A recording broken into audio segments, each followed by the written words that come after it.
হযরতে আজরাইল শেষ পর্যন্ত এমন থাবা দিয়েছে যে না, আল্লাহর হুকুম আমাকে মানাই লাগবে।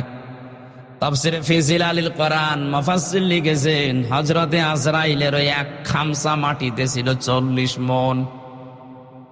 মানে আল্লাহর কাছে নিয়ে বললেন, কি করব এটা? আদম বানাও। 70,000 ফেরেশতা লাগিয়েছিলেন আমাদের এই দেহ বানাতে, তার মানে আমাদের বাবার দেহ হযরতে আদমের 120 হাত লম্বা খালি দেহ বানিয়ে রেখেছেন। আল্লাহ রাব্বুল আলামিন বলেন, আমি ফেরেশতাদের দিয়ে পুরা দেহটা বানিয়েছি। সব দেহ বানিয়ে শেষ করে দেয়নি। ওয়ালাকাদ খালাকনাকুম সুম্মা সাওয়ারনাকুম সুম্মা কুলনা লিল মালাইকাতি ইসজুদু লিআদামা ফাসাজাদু ইল্লা ইবলিস। ইলা আখিরি আয়াত। সূরা আরাফের 10 নম্বর আয়াতে আছে, আল্লাহ পাক বলেন, অবশ্যই আমি মানুষদের বানিয়েছি এবং তারা আকৃতি দিয়েছি। এই যে আমি বানিয়েছি মানুষকে, এটা বলার পরে সাব্বারনাকুম এটা কেন দিলেন? শুধু মানুষের কথা বললেই তো হয়ে যেত, আলাদাভাবে আকৃতির কথা কেন বললেন? মুফাসসির বলেন, যদিও দেহটা আল্লাহ ফেরেশতাদেরকে দিয়ে বানিয়েছেন, কিন্তু আকারটা বানিয়েছেন আল্লাহ মুখেরটা নিজের হাতে। এই আকৃতিটা পৃথিবীর কাউকে, ফেরেশতাদের কাউকে আল্লাহ দেয়নি, শুধু নিজের হাতে সুন্দর করে তিনি সাজিয়েছেন। আর এত সুন্দর করে চেহারাটা বানিয়েছে, পৃথিবীর সব সৃষ্টির তুলনায় মানুষের চেহারা সুন্দর। লাকাদ খালাকনাল ইনসানা ফি আহসানি তাকওয়িম।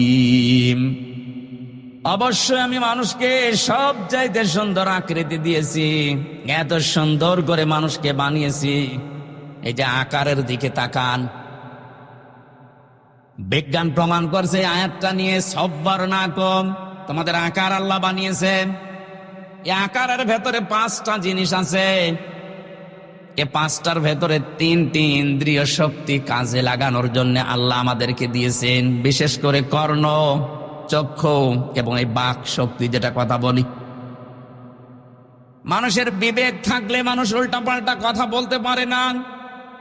সূরা আরাফে পাবেন এই তথ্যটা, 179 নম্বর আয়াতের প্রথম অংশে আছে, ওয়ালাকাদ যারানা লি জাহান্নামা কাসীরাম মিনাল জিন্নি ওয়াল ইনস।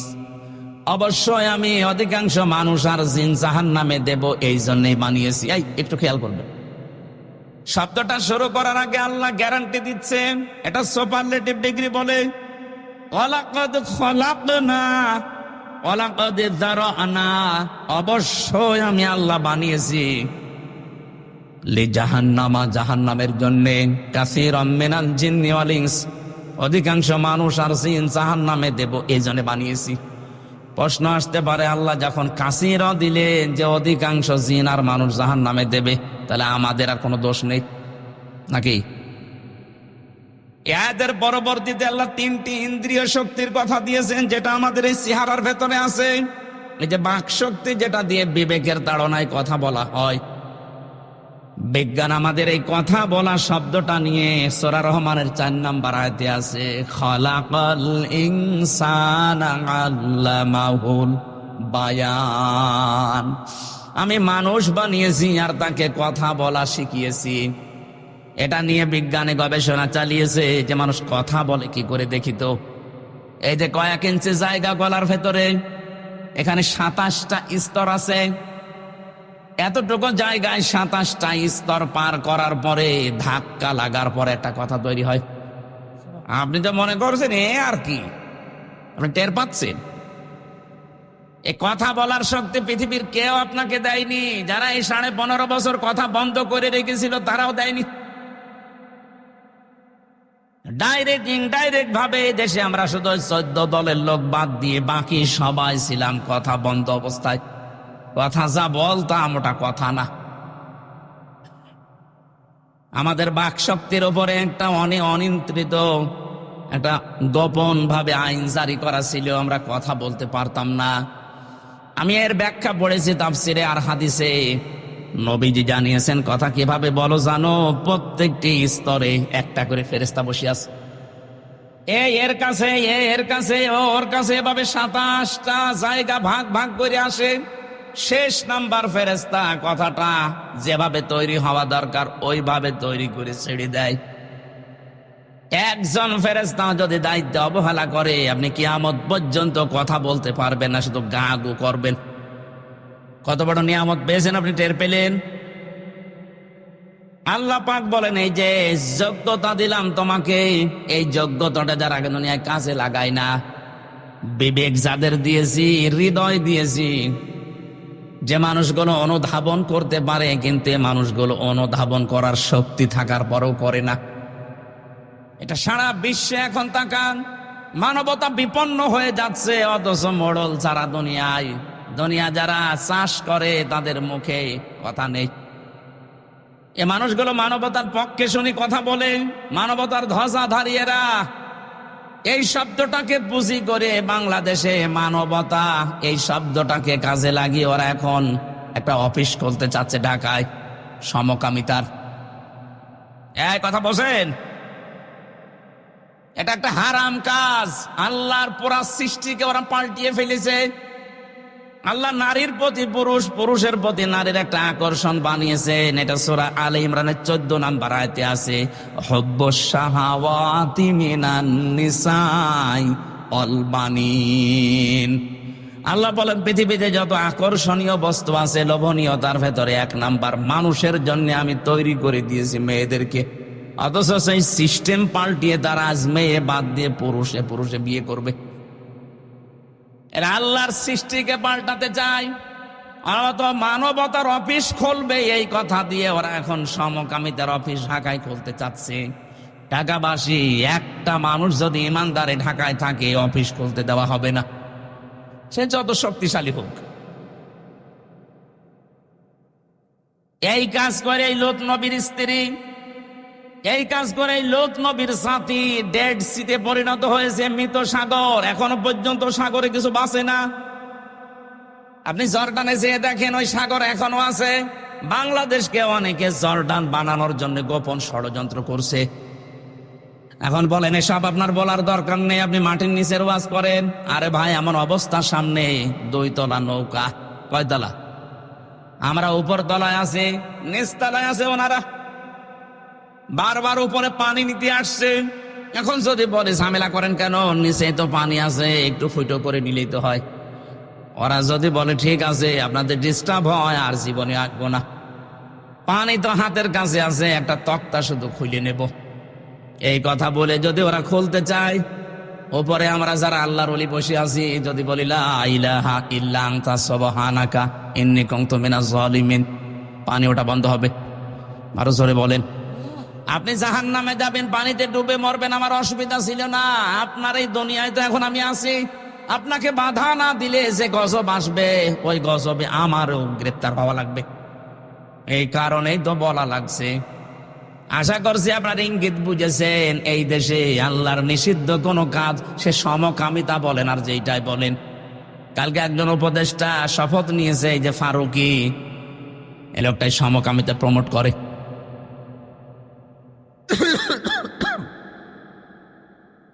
দেশের ছাত্র জনতা এবং আলেমরা চাচ্ছে এই লোক যেন এই দায়িত্বে না থাকে। এটা আমাদেরও সবার দাবি, এই লোককে এখান থেকে তাড়াতাড়ি নামিয়ে দেন। ও যতদিন থাকবে আল্লাহর গজব নাজিল হবে।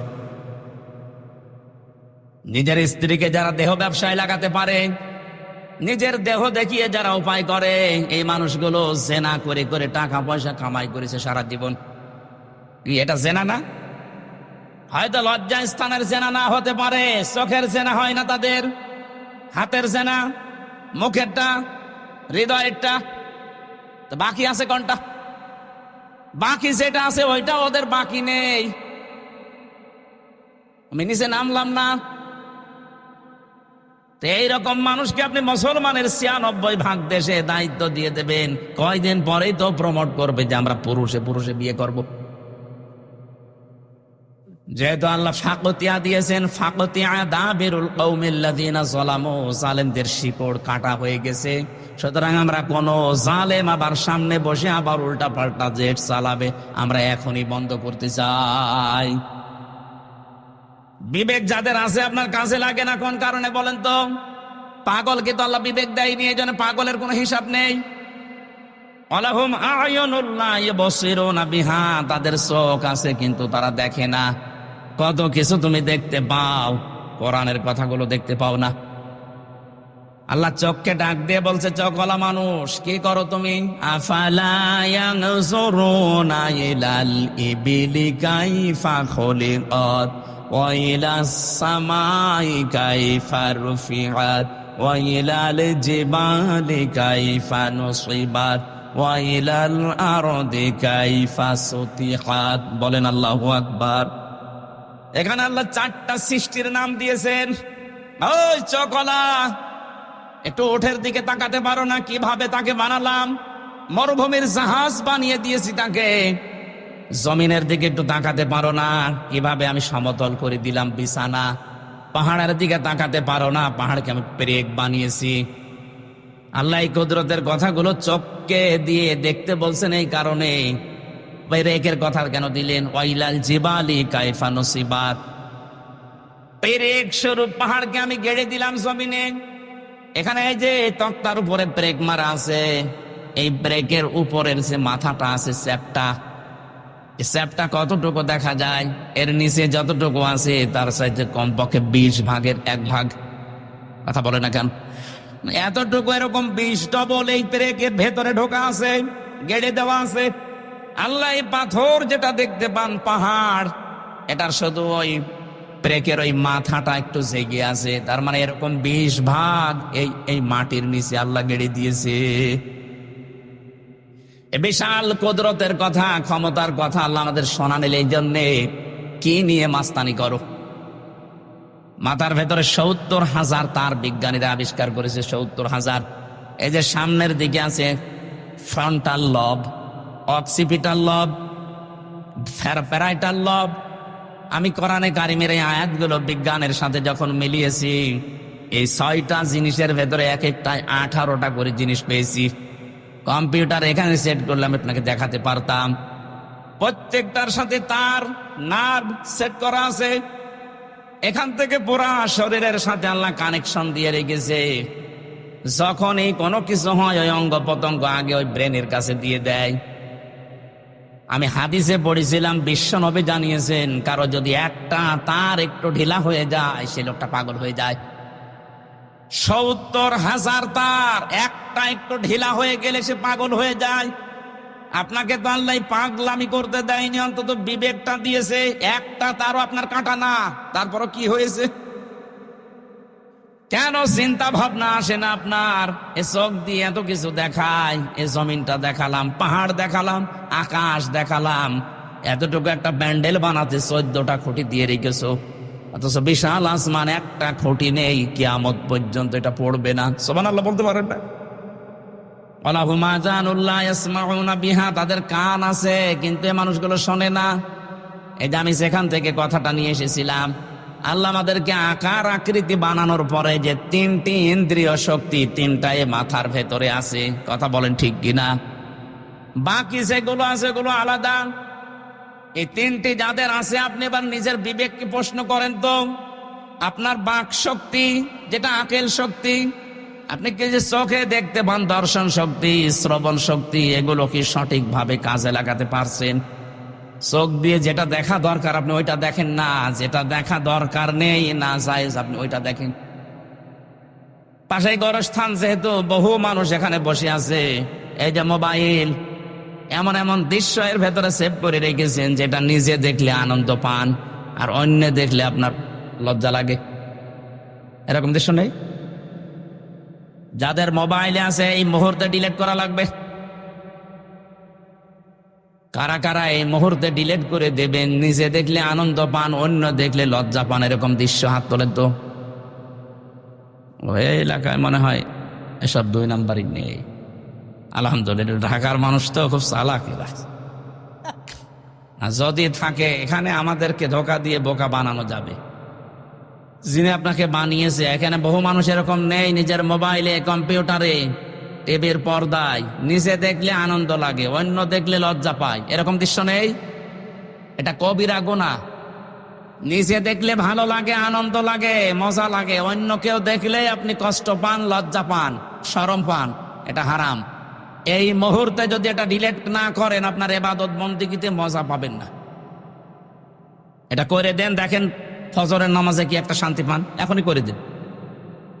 ওইটা চলে যাস, অত করে দেওয়া দূরের কথা, ওইটা চলে যাচ্ছে না। এই এলাকায় ওয়াজ মনে হয় হবে না, আপনার কষ্ট হচ্ছে। আর আমল যদি শুরু না করি, ওয়াজ প্রতি বছরে বছরে দিয়ে লাভ আছে? এখনই এই আমলটা করা যায় না? আমার এর ভেতরে আছে শুধু লেকচার। আন্তর্জাতিক স্কলার যারা আছে, আন্তর্জাতিক স্কলার, আমার বিশ্ববিদ্যালয় স্যারদের লেকচার আছে শুধু, এগুলো আমি সেভ করে রাখি কিছু পাওয়ার জন্য। আপনার মোবাইলে আছে পরিমণির নাচ, বলেন সুবহানাল্লাহ। এরকম নাচ দেশে নেই, থাকলে আপনি ডিলিট করে দিন ভাই। এই যে বাচ্চারা, মুরগির বাচ্চা বলেন, মুরগি যখন এইভাবে পাখাটা দেয়, পাখাটা দেওয়ার পরে ডাউন করার পরে ফল করে ফেলে দেয়, একটার সাথে আরেকটা পর লেগে যায়, লেগে যায় না? একটু সফট হয়, একটু কোমল হয়, মোলায়েম হয়, ওর নিচে যখন বাচ্চারা আশ্রয় নেয় তখন একটা কিচির মিচির কিচির মিচির আওয়াজ দেয়।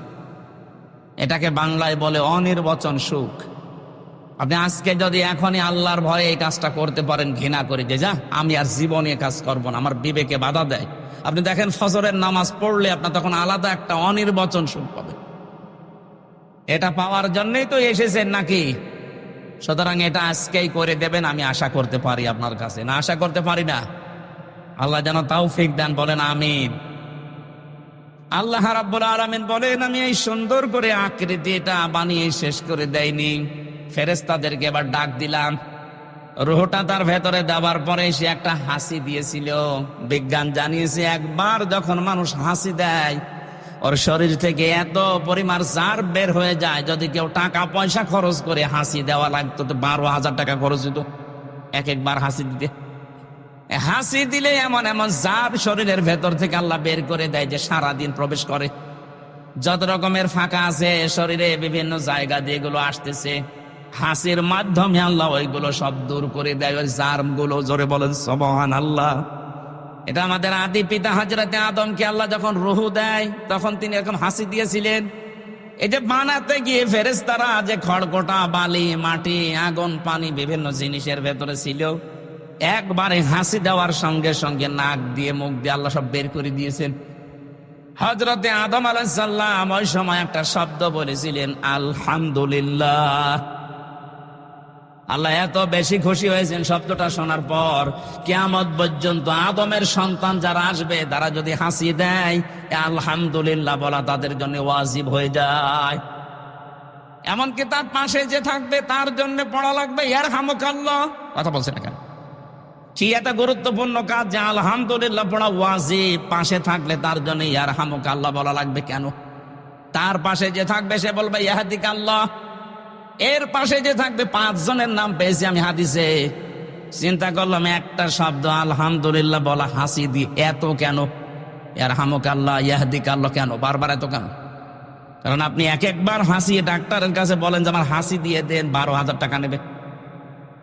একবারে যদি 12,000 হয়, 5 বার যদি হাসি দেন 5 বার আপনি ফকির হয়ে যাবেন শুধু হাসি দিতে। হযরতে আদম হাসি দেওয়ার পরে দাঁড়িয়ে গেছেন, ফেরেশতাদেরকে আল্লাহ পাক বলেন দাঁড়াও, আমি একটা ক্লাস করাবো আজকে। জান্নাতের ভেতরে আল্লাহ নিজে শিক্ষক হয়ে আদম আলাইহিস সালামকে একটা ক্লাস করিয়েছিলেন।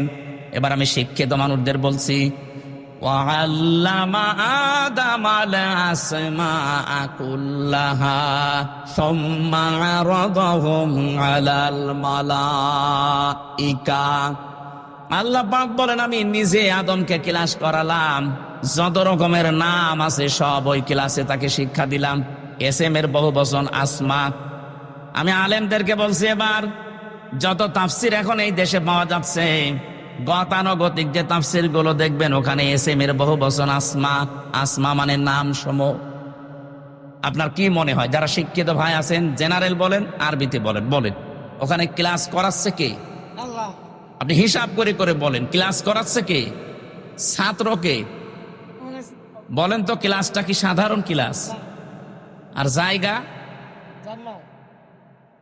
এই গণশাস্ত্র ভার্সিটি না, সরাসরি আল্লাহ নিজে জান্নাতের ভেতরে, সাধারণ মানুষের ক্লাস না, একেবারে প্রথম মানুষ, তাও নবী, তাকে ক্লাস করাচ্ছেন আল্লাহ নিজে শিক্ষক হয়ে।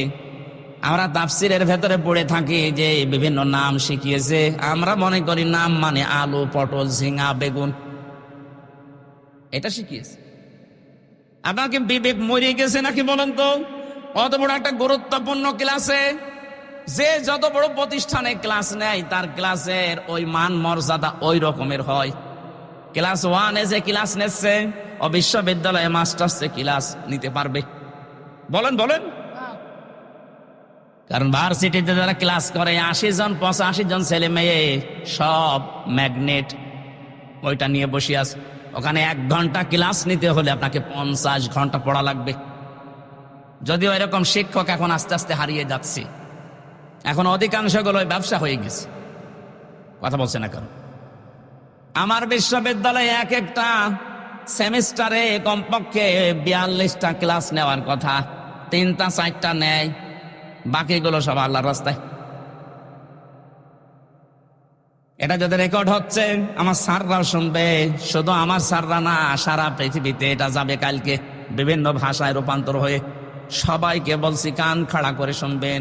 ওয়াইলুল লিল মুতাফফিফিন আল্লাযীনা ইযা কাতালু আলান নাসি ইস্তাওফুন।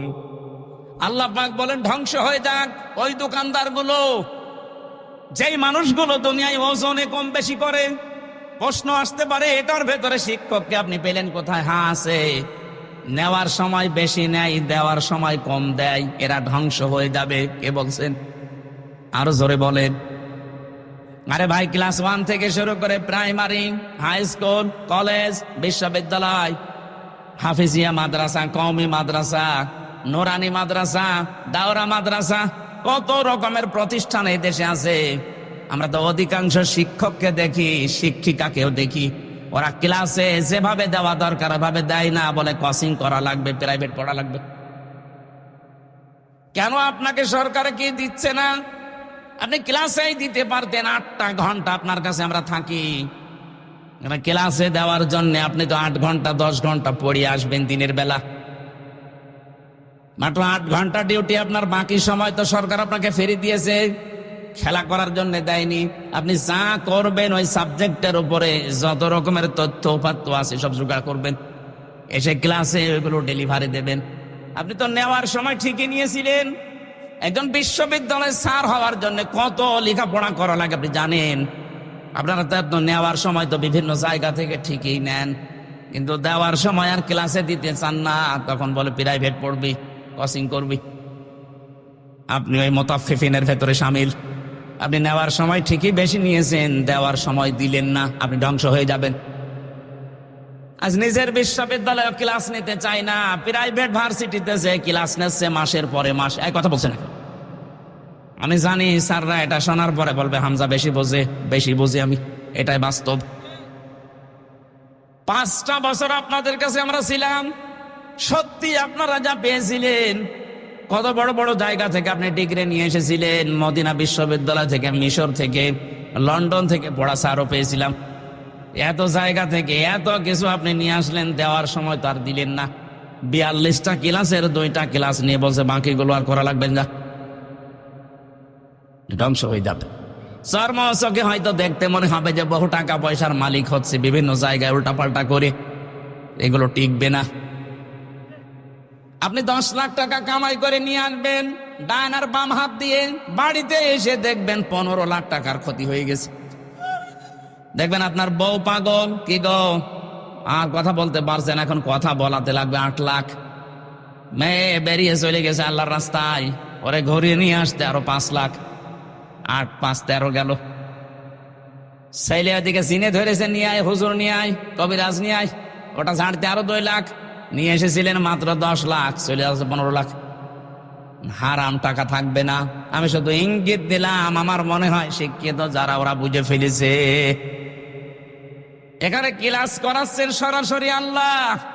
এই ক্লাসে যেহেতু সব চাইতে দামি ক্লাস, এখানে আলু পটল ঝিঙা বেগুনের নাম দরকার নেই, এগুলো থাকতে পারে, কিন্তু আসল হচ্ছে আল্লাহ ওই একটা ক্লাসে আদম নবীকে শিখিয়েছিলেন যত রকমের ন্যায় কাজ, যত রকমের অন্যায় কাজ, ওই এক ক্লাসে তাকে শিখিয়েছেন।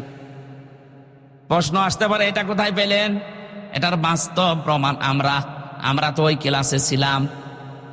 কথা বলে না কেন? ছিলাম আমরা ছিলাম ইনডাইরেক্ট ভাবে। আমাদের আদি পিতা হযরতে আদমের পৃষ্ঠ দেশের ভেতরে আমাদের রূহগুলো ছিল। কিয়ামত পর্যন্ত যত মানুষ আসবে সব আদমের পৃষ্ঠ দেশে ছিল না? وَإِذَا أَخَذَ رَبُّكَ مِنْ بَنِي آدَمَ مِنْ ظُهُورِهِمْ ذُرِّيَّتَهُمْ وَأَشْهَدَهُمْ عَلَى أَنفُسِهِمْ أَلَسْتُ بِرَبِّكُمْ قَالُوا بَلَى شَهِدْنَا أَن تَقُولُوا يَوْمَ الْقِيَامَةِ إِنَّا كُنَّا عَنْ هَذَا غَافِلِينَ। চিৎকার করে বলেন আল্লাহু আকবার। যত মানুষ এখানে আছে, যত মানুষ আসবে, যত মানুষ চলে গেছে, সবাই আদমের পৃষ্ঠদেশে ওই দিন ছিল। আমরা ওই ক্লাসে ইনডাইরেক্ট ভাবে ছাত্র, যদিও আমরা ক্লাস করি না আমাদের বাবার মতো ওই ক্লাসে, যেহেতু তার পৃষ্ঠদেশের ভেতরে ছিলাম, এই হিসাবে আমাদের মগজের ভেতরে আল্লাহ এই শিক্ষাটা অটোমেটিক দিয়েছে, ন্যায় এবং অন্যায় বোঝার কার্যকারিতা। আপনি একটা অশিক্ষিত মূর্খ মানুষকেও যদি লেখাপড়া জীবনে করেনি, তাও কোনটা ন্যায় কোনটা অন্যায় সে জানে, তার শেখালো কে? ওই যে ওই ক্লাসে। কথা বুঝতেছে? এটা দুনিয়ায় আপনি যেন কাজে লাগান। এই জন্য আল্লাহ পাক আদমের পৃষ্ঠদেশ থেকে বের করে নিয়ে উনি আমাদেরকে প্রশ্ন দিয়েছিলেন, আলাস্তু বিরব্বিকুম, আমি কি রব না? সবাই আমরা এক বাক্যে বলেছিলাম, ক্বালু বালা, অবশ্যই আপনি আমাদের রব।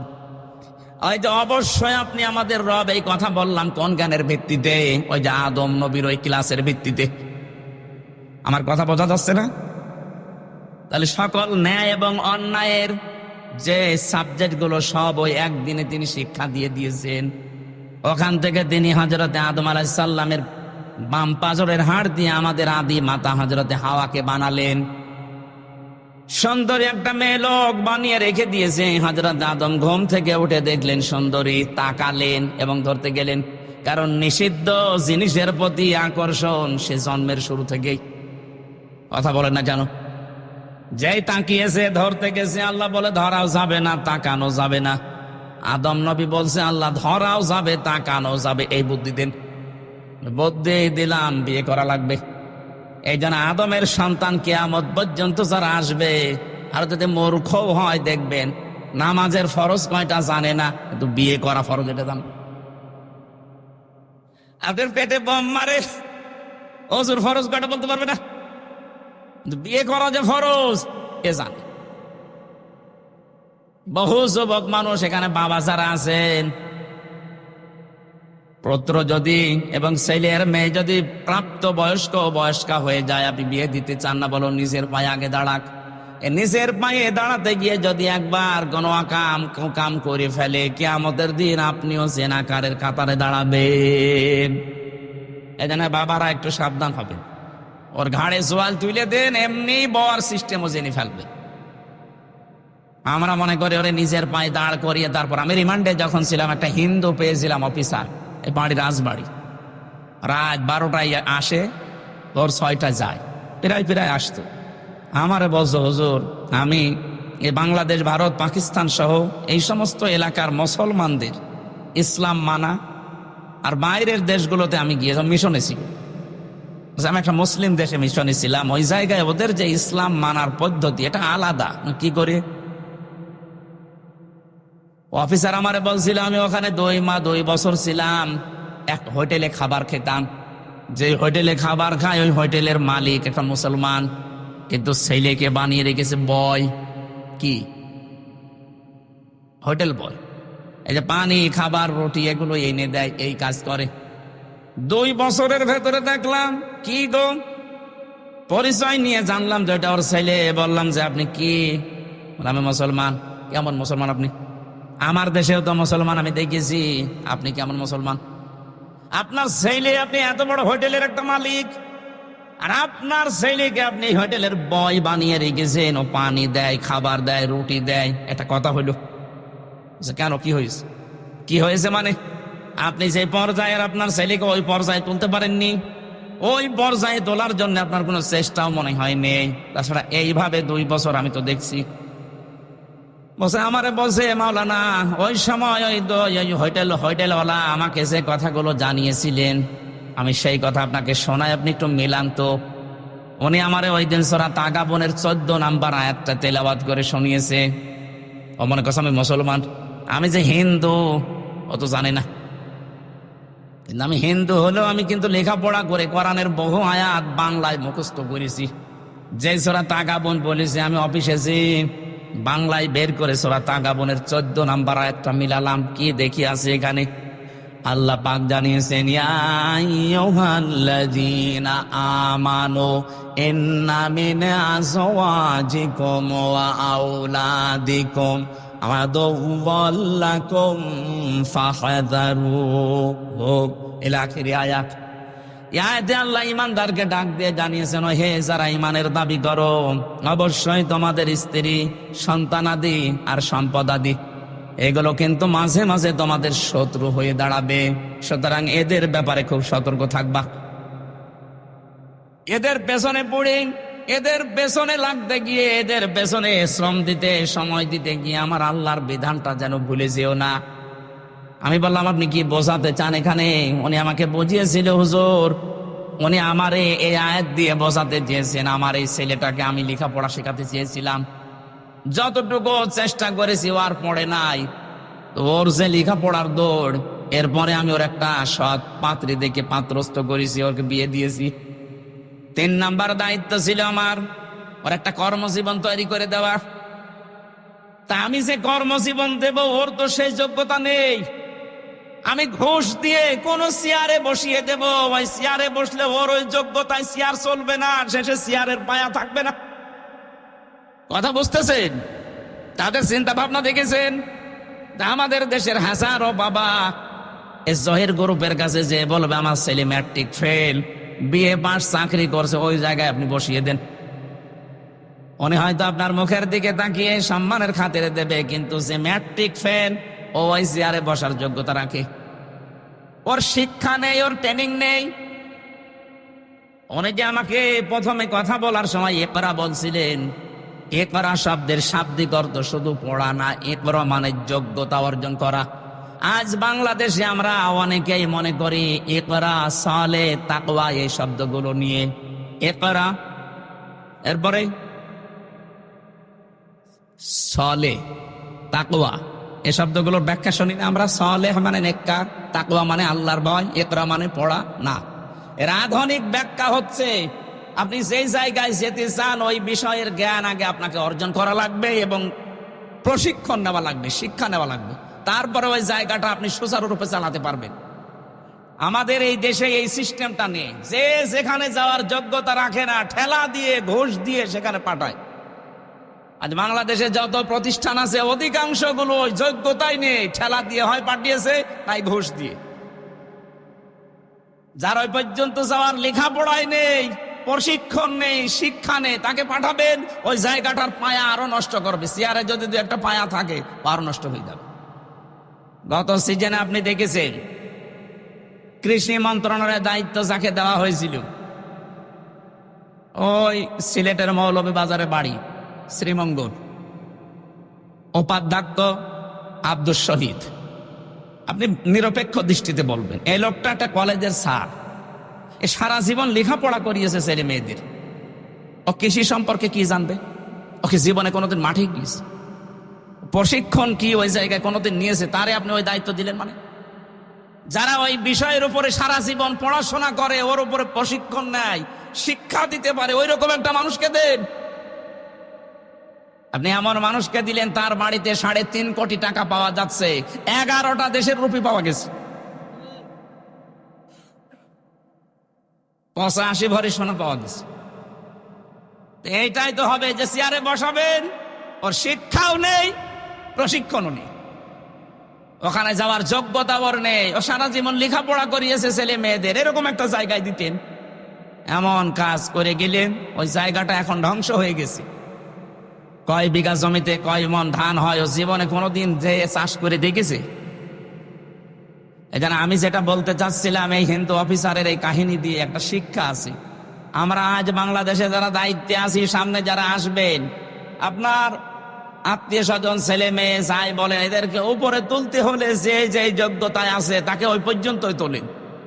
কথা বলে না কেন? তার যোগ্যতা নেই ভার্সিটির টিচার হওয়া, আপনি তাকে একেবারে ভাইস চ্যান্সেলর বানিয়ে দিচ্ছেন। যা শুরু হয়েছে আমার মনে হচ্ছে সামনে শিক্ষা ব্যবস্থা ধ্বংস হয়ে যাবে। কারণ বিশ্ববিদ্যালয়ে স্যার হওয়ার জন্য ফার্স্ট ক্লাস ফার্স্ট হওয়া লাগে, 1, 2, 3 এদেরকে নেওয়া লাগে। অথচ এদেরকে এখন আর নেওয়া হচ্ছে না। 35 লাখ 40 লাখ টাকা নিয়ে ওই 70 রোল নাম্বার করে দেওয়া হচ্ছে। ও তো চেয়ারে বসে 2-1টা পায়া যদি ঠিক ছিল, ও পায়া আরো ভাঙবে। কথা বলে না কেন? এই মুসলিম দেশের এই দোকানদারের জীবনী থেকে একটু শিক্ষা নেওয়া যায় না যে সে তার ছেলেকে ভালোবাসে, কিন্তু যে ছেলের জন্য আমি তো জাহান্নামে হতে পারি না, তার যোগ্যতা নেই, আমি একটা অফিসে তার বস বানিয়ে দেবো, মানে ওর যা যোগ্যতা ও সেই কাজ করবে। কাজটা তো হালাল কাজ, যদিও চা টেনে দেওয়া, পানি টেনে দেওয়া, রুটি টেনে, কাজটা তো হালাল কাজ। ও হালাল কাজ করে ও জান্নাত পাবে। জোরে বলেন সুবহানাল্লাহ। হযরত আদম আলাইহিস সালাম যেই তাকিয়েছেন মেয়েটার দিকে, বললেন না, তাকানো যাবে না, ধরা যাবে না, এ করবেন, বিয়ে করা লাগবে, বিয়েতে আমি রাজি আছি। দেন মোহর কই? নেই। দেন মোহর না দিলে বিয়ে হবে না। আল্লাহ আমার বিয়ে করাই লাগবে, দেন মোহর বুঝি না। আমার আখেরি নবী মুহাম্মদ রাসূলুল্লাহর উপরে 10 বার দরুদ শরীফ পড়ো, দেন মোহর হয়ে যাবে। আল্লাহ দরুদ শরীফ পড়ে শেষ। এবার আদমকে বললেন, কুলনা ইয়া আদম উসকুন আনতা ওয়া যাওজুকাল জান্নাতা ওয়া কুলা মিনহা রাগাদান হাইথু শি'তুমা। এই যারা শিক্ষিত আছেন, এই যে আজ নারী পক্ষ কাজ করছে, নারী স্বাধীনতা আন্দোলন, নারী বিপ্লব পরিষদ, 13টা সংগঠন কাজ করছে মেয়েদের অধিকার আদায়ের জন্য। অথচ এই আয়াতের ভেতরে দেখেন কতগুলো অধিকার আছে। মেয়েরা যদি জানতো, এরা নিজেদের এই অধিকার আদায়ের জন্য রাজপথে মিছিল করত। অথচ তাদেরকে ব্যবহার করার জন্য কিছু মানুষ সামনে দিয়ে ভোগ করার জন্য ব্যস্ত আছে। আল্লাহ আমাদের আদি পিতা আদমকে কি বললেন? যে বিয়ে হয়ে গেছে, এবার বউ নিয়ে চলে যাও বাড়িতে। জান্নাত আমাদের বাবার বাড়ি, আমাদের আদম আলাইহিস সালাম বাবা না? জান্নাত আমাদের কার বাড়ি? আরো জোরে বলেন। বিয়ে করার পরে বউ নিয়ে যাওয়া লাগবে বাবার বাড়ি। আর আমরা অনেকে বিয়ে করে ঘর জামাই থেকে যাই। আপনি বিয়ে করে বউ নিয়ে বাবার বাড়ি যান, হ্যাঁ, কি করবেন বাবার বাড়ি যে? আল্লাহ বলেন ওয়াকুলা। এখানে যারা তাফসির বসে আলেমদেরকে বলছি, আল্লাহ কিন্তু আংতা ওয়াকুলা দেয়নি। বউ নিয়ে বাড়ি যাওয়ার পরে নিজে একেবারে মরণ খাওয়া খাবা, এরপরে যতটুকু বাঁচে বউকে খাওয়াবা না। এই জন্য আল্লাহ আংতা বাদ দিয়ে দিয়েছেন, একবারে ওকুলা দিয়ে বসন দিয়েছেন। কোরআনের প্রতিটি শব্দ গবেষণামূলক, যেইটা নিয়ে চিন্তা করবেন আপনাকে আল্লাহ জান্নাতের পথ দেখিয়ে দেবে। মেয়েদের কি অধিকার আল্লাহ দিচ্ছেন? আংতা না দিয়ে একবারে কোলা। তুমি যতটুকু খাবার, যেই মানের খাবার, যেই মানের পোশাক, যেভাবে চলবা স্টাইলে, ঠিক ওই মানের খাবার, ওই মানের পোশাক তোমার স্ত্রীকে দেওয়া লাগবে। আপনি নারীর অধিকার খুঁজে পান না। যেই দিন আল্লাহ নারীকে বানিয়েছেন, ওই দিনই তার অধিকার দিয়ে দিয়েছেন। আপনারা যে অধিকার দিতে চাচ্ছেন, এটা অধিকার না, এটা ভোগ করা। দুধ খাওয়ানোর দায়িত্ব বাবার না মার? অবশ্য মার। এই আপনি আলেম, এখানে আলেম যারা আছে জিজ্ঞাসা করেন তো, দুধ খাওয়ানোর দায়িত্ব সন্তানকে বাবার না মার? চেয়ারম্যান সাহেব বলেন তো। না, উনি যে ভারপ্রাপ্ত চেয়ারম্যান, তো এই জন্য মনে হয় পারবে না। উনি ভারটা মুক্ত হলে পারবে ইনশাআল্লাহ। আমরা চাই আল্লাহ সামনে যেন ভার মুক্ত করে একেবারে জায়গা মতো বসিয়ে দেন। বলেন আমিন। আমি আজকে একটা নিরসন করবো, যারা আছেন, এটা রেকর্ড হচ্ছে, দুধ খাওয়ানোর দায়িত্ব বাবার, কিন্তু মা এই দায়িত্বটা পালন করছে দয়া করে। উনি যদি পালন না করে, আপনার কোথায় পেলেন? হ্যাঁ, সূরা বাকারা 2 নম্বর পারা 17 নম্বর পৃষ্ঠা 1ম নম্বর লাইনে 232 নম্বর আয়াত মাঝের অংশে আছে, ওয়াল ওয়ালিদাতু ইরদি'না আওলাদাহুন্না হাওলাইনি কামিলাইনি লিমান আরাদা আইয়ুতিম্মার রাদা। এটা মুযাক্কার শব্দ, পুরুষ, পুরুষের দায়িত্ব এটা। 2 বছর দুধ খাওয়ানোর দায়িত্ব কার? বলেন বলেন। কিন্তু পুরুষের মেশিন পত্র আছে, আমরা পাবো কোথায়? এটা আল্লাহ তো আমাদেরও মেশিনই দেয়নি, সুতরাং এটা দিয়েছে যাদের, ওনাদের দিয়ে দায়িত্ব পালন করিয়ে নেয়। ওনারা যদি বলে না আমি করব না, ওনার গোনা হবে না। এখন মারা যদি বলে যে তোমার ছেলে তুমি দুধ খাওয়াও, যদি আমাকে দিয়ে কাজ করাতে চাও 2 বছর 5 লাখ করে টাকা দেওয়া লাগবে, আপনাকে তাই দেওয়া লাগবে। মাইকে বলা মনে হয় ঠিক হইল, মহিলারও তো শুনছে। সমানতা মা বোনেরা কানে হাত দিয়ে থাকেন, আমি গোপন কথাটা বলে ফেললাম। এখন যদি ওরা বলে যে তোমার এক একটা ছেলে মেয়ের জন্য 5 লাখ করে টাকা দাও, তারপরে দুধ খাওয়াবো, নাই তোমারটা তুমি খাওয়াও, আমি পাবো কোথায়? অধিকার আপনাদের যা দিয়েছে, একটা একটা করে যেগুলো কোরআন থেকে হাদিস থেকে নেন। এই যারা আন্দোলন করছে এদের মুখে ঝাঁটা দেওয়ার কথা মনে হবে আপনার। নারী বিপ্লব পরিষদ গঠন করে উনি চালাচ্ছে। মেয়েদেরকে সামনে দিয়ে যে মানুষগুলো মিছিল করে, এদের রুচি কি? আমি একবার যশোরে মাহফিলে গিয়েছিলাম, যশোর ওই যে পালবাড়ি যে মোড় আছে, ওই সময় বাসে যেতাম। বাসে যে নেমে দাঁড়িয়ে আছি, যশোর MM কলেজের মেয়েরা মিছিল করছে ইফটিজিং এর বিরুদ্ধে ডাইরেক্ট অ্যাকশন। মনে করলাম আল্লাহ, এখন যে অবস্থা, পুলিশে যদি আমারে ধরে, আবার কোন সালের অপরাধী বলে চালিয়ে দেয়। পুলিশের ভয়ে ঢুকলাম এক চার দোকানে, ঢুকে দেখছি পুলিশ চা খাচ্ছে। আরে ভাই, আপনার ঝামেলায় আপনার এখানে, আর আপনি আমার সামনে। উনি আমার বসে, হুজুর একটা কথা বলি। বলেন।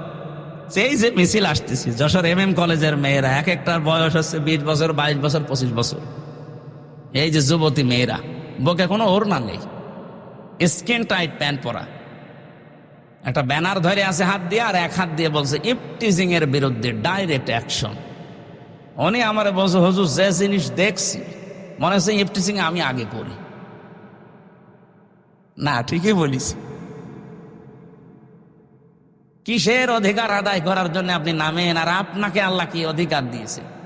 স্বামীকে বলছে, আহা আদম, বউ নিয়ে যাও বাবার বাড়ি, যে শুধু নিজে মরণ খাওয়া খাবা না, যতটুকু খাবা, যতটুকু মানের খাবার, ওই মানের খাবার স্ত্রীকে দেওয়া লাগবে। এতটুকু আল্লাহ শেষ করেননি। অকুলা মিনহা রগদান হাইসু শি'তুমা, বউ নিয়ে ঘরের ভেতরে একেবারে তালাবদ্ধ করে রাখবা না, ওখানে যেখানে ইচ্ছা যাবে, যা ইচ্ছা খাবে। তার মানে কি, বউ নিয়ে আপনি ঘোরাফেরা করতে পারেন, বিভিন্ন জায়গায় যেতে পারেন। আজ বাংলাদেশ জামাত ইসলামীর যিনি আমিরে জামাত ডাক্তার শফিকুর রহমানকে সাংবাদিকরা প্রশ্ন করছে, যদি ইসলামে দেশে আসে তাহলে মেয়েরা তো ঘরবন্দি হয়ে যাবে, তালাবদ্ধ হয়ে যাবে। না, মেয়েরা সবচেয়ে বেশি অধিকার পাবে যদি বাংলাদেশে ইসলাম কায়েম হয়।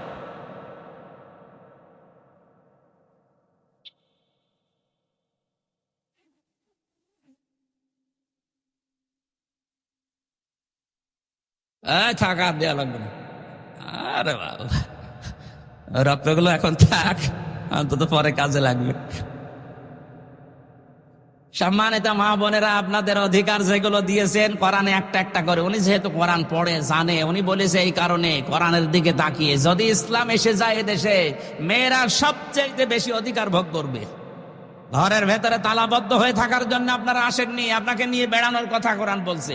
রগাদান হাইসু শি'তুমা, যেখানে ইচ্ছা যাও, যা ইচ্ছা খাও, কিন্তু সাবধান, ওয়ালা তাকরাবা হাদিহি শাজারা, ওই গাছের কাছে যাবে না। তার মানে কি, এই গাছ মানে শুধু গন্ধম গাছ।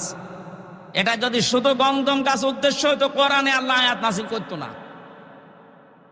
এটা মানে আল্লাহর বর্ডার, আপনি বউ নিয়ে এমন জায়গায় যেতে পারবেন না যেখানে গেলে আপনারও ফরজ পর্দা থাকে না, বউরও পর্দা থাকে না। এমন অনুষ্ঠান দেশে নেই, কথা বলেন না কেন? এমন বিয়ের অনুষ্ঠানে গেলেন যেখানে নিজেরও পর্দা থাকছে না, আপনার বউরও পর্দা থাকছে না, ওইরকম অনুষ্ঠানে যাওয়া জায়েজ নেই। এইরকম পিকনিকে যাওয়া যাবে না বন্ধুদের সাথে, এরকম মেলায় যাওয়া যাবে না। শিশু মেলার নাম দিয়েছে, শিশু নেই, শুধু শিশুর খালারা আর মামারা। এখানে গেলেই শুধু অ্যাক্সিডেন্ট হয়। এই জন্য সম্মানিত মা বোনেরা, আলেমদের স্ত্রী যারা সত্যিকারের আলেম, যারা খাস পর্দা করে চলে, যারা আজিমাত নিয়ে চলে, রুকসাত না। রুকসাত মানে মুখমণ্ডল আপনি খোলা রাখতে পারবেন, হাতের কবজি, পায়ের পাতা, কিন্তু আজিমাত নিয়ে যারা চলে, খাস পর্দা নিয়ে, এরা হাত মুখ পর্যন্ত মোজা দিয়ে ঢেকে রাখে। এদের স্ত্রীরা সত্যি যে সম্মান নিয়ে মহারানী হয়ে আছে, আপনি কিছুই টের পাচ্ছেন না। ওরা কোরআনের আয়াতগুলো যখন বাস্তবে মিলায়, এগুলো যদি আমি নিজেই মানতে না পারি, কিয়ামতে আমি নিজে আসামি হয়ে যাব। এজন্য আমাদের উচিত হচ্ছে ইসলামকে তার জায়গা মতো দিয়ে অধিকারগুলো আদায় করে নেওয়া। কথা বলেন ঠিক কিনা? আল্লাহ বলেন নিষিদ্ধ জায়গায় যাওয়া যাবে না, আল্লাহর বিভিন্ন বর্ডার আছে, এগুলো ক্রস করা যাবে না, সীমা লঙ্ঘন করা যাবে না। ওয়ালা তাকরাবা হাযিহি শাজারাতা ফাতাকুনা মিনাজ জালিমিন। যদি আল্লাহর এই বর্ডার কেউ ক্রস করে ফেলে, সে জালিম হয়ে যাবে। কি হবে? আজ যারা পর্দার ফরজ বিধান লঙ্ঘন করে চলাফেরা করছেন, আপনি জালেম। কথা বলেন না কেন? যেগুলো আপনার স্বামীকে দেখানো দরকার, এটা আপনি পাবলিককে দেখাচ্ছেন, আপনি জালেম হয়ে কিয়ামতে উঠবেন। খালি নামাজ পড়ে, রোজা রেখে, আর কারো বোরকা পরে আপনি জান্নাত পেয়ে যাবেন। কে বলেছে আপনাকে? আমি 4টা পয়েন্ট পড়েছি হাদিসের ভাষায়। সম্মানিতা মা মেয়েরা এসেছে, সম্মানিতা মা বোনেরা, এবার আপনি কান খাড়া করেন। মেশকাত শরীফের হাদিস, বিশ্বনবী বলেন, নেককার মহিলা কোনটা জানো? অনেকে বলছে নামাজ পড়ে, রোজা রাখে, কালো বোরকা পরে। নবী বললেন না, ওই মহিলাটাই নেককার। ইজা নাজারা ইলাইহা সাররাতুহু, যার দিকে তার স্বামী বাইরে থেকে এসে যখন তাকাবে, তখন স্বামীকে আনন্দ দেবে। এরকম মহিলা আমার মনে হয় এখন ঘরে ঘরে নেই। নেই বলে তো আমরা পরকীয়া প্রেম করি। বলছে ঠিক, তার মানে ও চালাচ্ছে কাজ। আলহামদুলিল্লাহ, ভালো। সম্মানিত মা বোনেরা, দেখেন এতগুলো মানুষ বসে আছে আমরা, আর আপনার স্বামী বলে ফেললো ঠিক, তার মানে আপনি ওই রকম কিছু করেন না। দ্বিতীয় নম্বরে, ওয়াইদা গাবা আনহা হাফিজাতুহু, স্বামী যখন বাইরে যাবে, যতক্ষণ স্বামী বাইরে থাকবে, ততক্ষণ আপনার ইজ্জত, আবরু, সতীত্ব আপনি হেফাজত করে রাখবেন। আধুনিক জামানায় এসে স্বামী বাইরে যেতে দেরি, ও মোবাইলে পরকীয়া প্রেমে লিপ্ত হতে দেরি নেই। এমনকি বাইরের লোক নিয়ে এসে স্বামীর ওই কাজ ওকে দিয়ে করাচ্ছে। জোরে বলেন নাউজুবিল্লাহ। 3 নম্বরে বিশ্বনবী বলেন, অতুইনু আলা দীনি যাওজাতুহা। ওই মহিলাটাই নেককার যে তার স্বামীকে দিনের পথে চলার জন্য উদ্বুদ্ধ করে, আরো এগিয়ে দেয়, সাহায্য করে। এরকম মহিলা আজ বাংলাদেশে দিন দিন হারিয়ে যাচ্ছে। স্বামীকে দিনের পথে চলার জন্য সাহায্য করা তো দূরের কথা, আরো বাধা দেয়। কথা বলে না কেন? 4 নম্বর বিশ্বনবী বলেন, স্বামী যদি কোনো কাজের আদেশ করে, কাজটা যদি জায়েজ হয়, মেয়ে লোক যারা এসেছেন, স্বামী যদি কোনো কাজের আদেশ করে, কাজটা যদি জায়েজ হয়, জীবন থাকাকালীন আপনাকে মানা লাগবে। কথা বলে না কেন?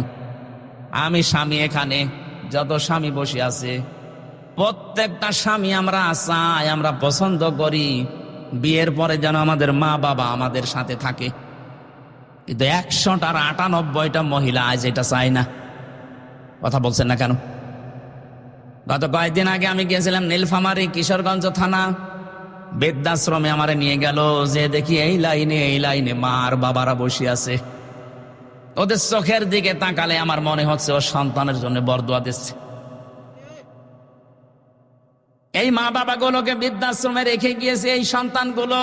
শুধু এই সন্তানের দোষ না, এই বৃদ্ধাশ্রমে এই মা আর বাবাগুলোকে রেখে যাওয়ার পেছনে যারা ভূমিকা পালন করে তারা এই লোকটার বউ, আর এই বউকে যারা কান পড়া দেয় ওই বউর মা আর বড় বোন। আমার মনে হয় ওরা এখনই বরদোয়া আরম্ভ করেছে, হুজুর মরুক। আমি আপনাদের বাঁচাতে চাই। আপনি শুধু নামাজ পড়ে রোজা রেখে কালো বোরকা পরে জান্নাত যেতে পারবেন না। সত্যি আল্লাহর কসম যে হাদিসটা বললাম এটা আপনাকে মানা লাগবে। স্বামী যখনই তাকাবে এমন একটা অবস্থা করবেন স্বামী যেন আনন্দ পায়। নবীজি বলেন, তোমার আচরণ দেখে যদি স্বামী হাসে, তুমিও যদি হাসতে থাকো, যেই কয়টা দাঁত বের হয়ে যাবে ওই কয়টা নফল হজের সওয়াব পাওয়া যাবে। সুবহানাল্লাহ। তো জোরে বললে দেখবেন বাড়ি যে দাঁত কেলিয়ে পড়ি আস। কি গো হুজুর যে বলে দিল, যতগুলো দাঁত দেখতো অতগুলো সওয়াব। এখন আর বন্ধই হচ্ছে না মুখ। ওয়াইদা গাবা আনহা হাফিজাতুহু, স্বামী যখন বাইরে যাবে, খুব গুরুত্বপূর্ণ বিষয় এটা। নামাজ রোজার মতোই ফরজ। আপনার শরীরকে আপনি হেফাজত করে রাখবেন। এমনকি মোবাইলে কোন আওয়াজে কথা বলবেন সেইটাও আল্লাহ কোরআনে দিয়েছেন। সূরা আহজাবের 32 নাম্বার আয়াত, 22 নাম্বার পারা, 1 নাম্বার পৃষ্ঠা 3 নাম্বার লাইনে আছে। এটা তাফসিরে খাজেনের ভেতরে পাবেন। ইয়া নিসান নাবিয়্যি লাস্তুন্না কাআহাদিম মিনান নিসাই ইন ইত্তাকাইতুন্না ফালা তাখদা'না বিল কওলি ফায়াতমা'আল্লাযী ফী কলবিহি মারাদুন ওয়া কুলনা কাওলাম মা'রুফা। বলেন আল্লাহু আকবার।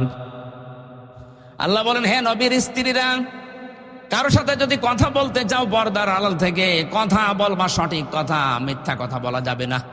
সম্মানিতা মা বোনেরা, মোবাইলে বলেন, ফ্যাক্সে বলেন, ফোনে বলেন, যেখানেই কথা বলেন মিথ্যা কথা বলবেন না। কিন্তু ভাষা হবে রুক্ষ সূক্ষ্ম। এমন কড়া কড়া ভাষা দিয়ে কথা বলবেন ঝাঁঝালো গলায়। ওর মনের ভেতরে যদি গুড়ও থাকে বলবে আল্লাহ দরকার নেই, এ মহিলা না আজরাইল। আর যদি আপনি শাবনূরের কণ্ঠ দিয়ে বলেন আসসালামু আলাইকুম বিয়ান সাহেব, বিয়া সাহেব বলে না, ওর মনের ভেতরে যদি দুর্বিসন্ধি থাকে, খারাপ অন্তরের মানুষ হয়, ওকে শয়তান ধোঁকা দেবে আর চিন্তা করবে কাজ হচ্ছে। আর কিছুদিন লাইন লাগায়, শেষ পর্যন্ত দেখবেন 2 সন্তানের মা ওর হাত ধরে পালিয়েছে। বেশি বলে ফেললাম, এটা হচ্ছে না দেশে? মেয়েদের কণ্ঠ পর্যন্ত পর্দা, কিভাবে কথা বলবে। এই জন্য আমার এই মোবাইলে মহিলা কণ্ঠ যদি কোনো জায়গা থেকে কল কেউ দেয় ফতোয়া ধরার জন্য, আমি হোসাইনকে দিয়ে দিই, তো তুই যা করবি করবে। হোসাইন এখানে আসে না, ওরা জিজ্ঞাসা করেন, আমি মেয়ে লোকের কণ্ঠ ধরতে চাই না। আর মাসলা মাসাইল জানার দরকার হলে আপনার স্বামীকে দেন, আপনার ছেলেকে দিয়ে বলা, কারণ এটা রেকর্ড হয়। আমি রিমান্ডে যে এটা দেখেছি। আমরা যা মনে করছি এত সহজ না। এই জন্য কথাবার্তারা খুব হিসাব করে বলবেন। টাকলা মোরাদের মতো 6 মিনিট 29 সেকেন্ড যে ফাঁস হয়ে যাবে, মন্ত্রিত্ব চলে যাবে। তাও তো অডিও ফাঁস হয়ে যায়। যেগুলোর ভিডিও ফাঁস হচ্ছে এদেরকে আমার মনে হয় জবাই করা দরকার। শয়তান 80 বছর বয়স, আর ওর নাকি ঘুম পাড়ানো লাগে। আমি নিচে নামলাম, এ মানুষের ভেতরে পড়ে, আর এরা বলে দেশ চালাতে। এর রাত 12টা 2টা পর্যন্ত ঘুম আসে না, এর ঘুম পাড়ানো লাগে আল্লাহর ওলিদের দিয়ে। এদের আবার সাক্ষী পাচ্ছে না। আমি গ্রেপ্তার হওয়ার পরে আমার ম্যাডামকে কল দিয়েছে মাওলানা আমিরুল ইসলাম বেলালী সাতক্ষীরা। ওই কলের রেকর্ড দেখে আমারে পরের দিন রিমান্ডে শোনাচ্ছে। কি গো, কি আশ্চর্য। এই জন্য কথা কারোর সাথে বললে, বিশেষ করে এই যে মোবাইল নাম্বারে, এই মোবাইল নাম্বারে কথা বলা আর গোয়েন্দাদের সামনে কথা বলা সমান। হোয়াটসঅ্যাপটা এখনো আছে, কিন্তু এখন আর নিরাপদ নেই। এটা এখন ওদের আন্ডারে চলে গেছে। খুব হিসাব নিকাশ করে চলবেন ভাই। মেয়েরা যারা এসেছেন, কারোর সাথে যদি কথা বলতে চান পর্দার আড়াল থেকে, মোবাইলে, ফোনে, ফ্যাক্সে কথা বলবেন, কিন্তু সত্য কথা, মিথ্যা কথা বলা যাবে না। কিন্তু ভাষা হবে রুক্ষ সূক্ষ্ম। ভাষা হবে কি, আল্লাহর এই বর্ডারটা, আপনি স্বামী বাড়ি থেকে চলে গেছে, এই বর্ডারটা আর ঠিক রাখেন না, আপনি ক্রস করে ফেলেন। অথচ আপনার হেফাজত করার দরকার ছিল আপনার কণ্ঠ, আপনার শরীর, আপনার সতীত্ব, এমনকি আপনার সন্তান যেটা আছে, স্বামীর সন্তান, ওইটা আপনার স্বামীর সম্পদ, সব আপনি হেফাজত করে রাখবেন, আপনি দায়িত্বশীল। 3 নম্বরে আপনি সাহায্য করবেন স্বামীকে দ্বীনের উপরে চলার জন্য, তাহলে হযরতে রহিমার সাথে আপনি কিয়ামতে জান্নাত পাবেন। হযরতে খাদিজাতুল কুবরা, তাকে আল্লাহ সালাম পাঠিয়েছিলেন এই কারণে, তার জীবনের সবকিছু তার স্বামীকে সাহায্য করার জন্য তিনি দিয়েছিলেন। আর আমরা এমন বউ পেয়েছি, ওর 15 ভরি স্বর্ণ আছে, আপনি ক্যান্সারে মরে যাবেন, 1 ভরি বিক্রি করতে বলে না, তুমি মরে যাও, দরকার আরেকটা বিয়ে করো, তাও বেচতে রাজি না। এই জিনিস নিয়ে আমরা সংসার করছি। 4 নম্বরে স্বামী যেটা চাই ওটা যদি জায়েজ হয়, আপনার জীবন থাক আর যাক ওটা মানা লাগবে। আমি যে একটা উদাহরণ দিলাম না, যে আমি স্বামী, প্রত্যেক স্বামী আমরা চাই যে আমার মা বাবা আমার সাথে থাকবে, খেয়ে থাক না খেয়ে থাক, কিন্তু আপনি চান না। এরকম বউ নেই দেশে? কার কার বউ এরকম মন ছোট, হাত তোলেন তো। ওই একজন আছে শুধু। সম্মানিত মা বোনেরা, আমার মনে হয় হচ্ছে না আপনাদের আমল। শুধু নামাজ দিয়ে, রোজা দিয়ে, কালো বোরকা দিয়ে আপনি জান্নাত পাবেন না। আমার ভাইরা, হযরত আদম আলাইহিস সালামের স্ত্রীকে নিয়ে যে কথাগুলো বলছিলাম কোরআনে কারিমের সূরা বাকারার তাফসীর থেকে, এজন্য নিষিদ্ধ কোনো কাজে মেয়েদেরকে নিয়ে ইনভলভ হওয়া যাবে না। যেগুলো আপনাকে দেখানো দরকার এইগুলো ওরা জনগণকে, পাবলিককে দেখাচ্ছে, নিজে দায়ুস হচ্ছে, নিজের ভাই স্বামী, নিজের বড় ভাই স্বামী এবং বাবা আর বড় ছেলে এদেরকেও দায়ুস বানাচ্ছে। একটা মহিলা যদি বেপরদা হওয়ার কারণে জাহান্নামী হয়ে যায়, নবীজি বলেন কমপক্ষে 4 জন মানুষকেও জাহান্নামে নিয়ে যাবে। বলেন নাউজুবিল্লাহ। তার বড় তার বাবাকে নেবে, তার স্বামীকে নেবে, তার বড় ভাইকে নেবে, তার বড় ছেলেকে নেবে। চিন্তা করে দেখেন তো, আমরা যারা ইবাদত বন্দেগী কিছু না কিছু করে বগল বাজাচ্ছি যে জান্নাত আমি পাবো না, পাবে কে? আপনার মেয়ে বেপরদায় চলছে, আপনার বেটার বউ বেপরদায় চলছে, আপনার মা বেপরদায় চলছে। আল্লাহর এই বর্ডার গুলো আমরা যেন ক্রস না করি। বলেন আমিন। আল্লাহ রাব্বুল আলামিন বলেন, এই যে এইভাবে করে আমি তোমাদেরকে বানালাম, বানানোর পরে তোমাদের সম্মান বৃদ্ধি করার জন্য ফেরেশতাদের মাধ্যমে সেজদা দেওয়ালাম, দুনিয়াতে নিয়ে আসলাম। এই পৃথিবীর বেজে নিয়ে আসার যে সিস্টেম গুলো কোরআনে কারিমে হাজার হাজার কথা তাফসিরে আমার জানা আছে। রাত গভীর হয়ে যাচ্ছে আর আমার শরীরও পারছে না, জ্বর ছিল আজকে, এই জন্য কেমন লাগছে। এরপরে দুনিয়ার 2 নম্বর আয়াতে আল্লাহ দুনিয়া সম্পর্কে কিছু দিয়েছেন, অফিহা নুঈদুকুম, এই মাটির ভেতরে তোমাকে আবার রেখে গেলাম কিছুদিন দুনিয়ায় ঘোরাফেরা করিয়ে, আমিনহা নুখরিজুকুম, এখান থেকে তোমাকে তোলা হবে, তারাতান উখরা, আবার আরেকবার। সুতরাং আরেকবার যে আল্লাহর সামনে আমাদের এই শরীর নিয়ে দাঁড়ানো লাগবে, কোনো সন্দেহ নেই, এটা কোরআনের কথা। ওখানে যেন দাঁড়াতে পারি আর নিজেদের জীবনের হিসাব যেন মিলাতে পারি, সেই জন্য এখনই সতর্ক হন। এই কবরে যাওয়ার আগে ওখানকার সামানা দুনিয়া থেকে জোগাড় করার চেষ্টা করেন এখন থেকেই। আমি সহ যারা এসেছি প্রত্যেককে কবরে যাওয়ার আগে সামানা নেওয়ার তৌফিক দেন। বলেন আমিন। আমি জেলে বসে বসে কয়েকটা বই টুকেছিলাম, এই সমস্ত বইগুলো এখন আমি লিখেছি, পরবর্তীতে আমার গাড়িতে আছে, শিক্ষিত মানুষরা নিয়ে যাবেন, কাজে লাগবে। মেয়েদের বই আছে কয়েকটা, আর পুরুষের আছে। আল্লাহ আমাদের আমল করার তৌফিক দিন, আল্লাহুম্মা আমিন। লা ইলাহা ইল্লা আনতা সুবহানাকা ইন্নী কুনতু মিনাজ জালিমিন। রব্বুল আলামিন ঢাকা জেলার সাভার, আশুলিয়া, নয়ারহাট, সিন্দুরিয়া কবরস্থানের পাশে বসে কোরআনে কারিমের কথা গভীর রাত পর্যন্ত আমরা শুনেছি। যতটুকু শুনলাম আল্লাহ তুমি আমল করার তৌফিক দাও। এ কবরে যাওয়ার আগে সামানা জোগাড় করার সুযোগ করে দাও।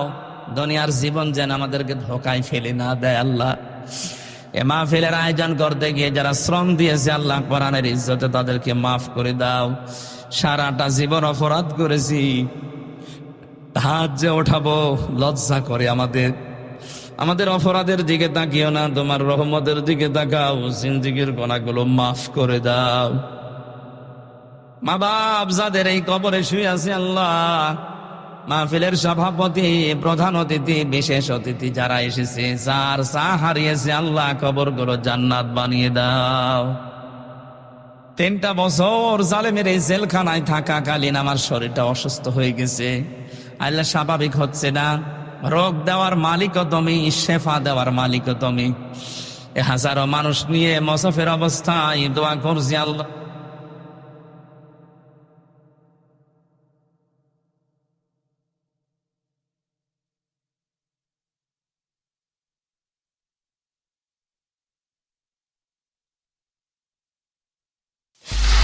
Free audio post-production by alphonic.com.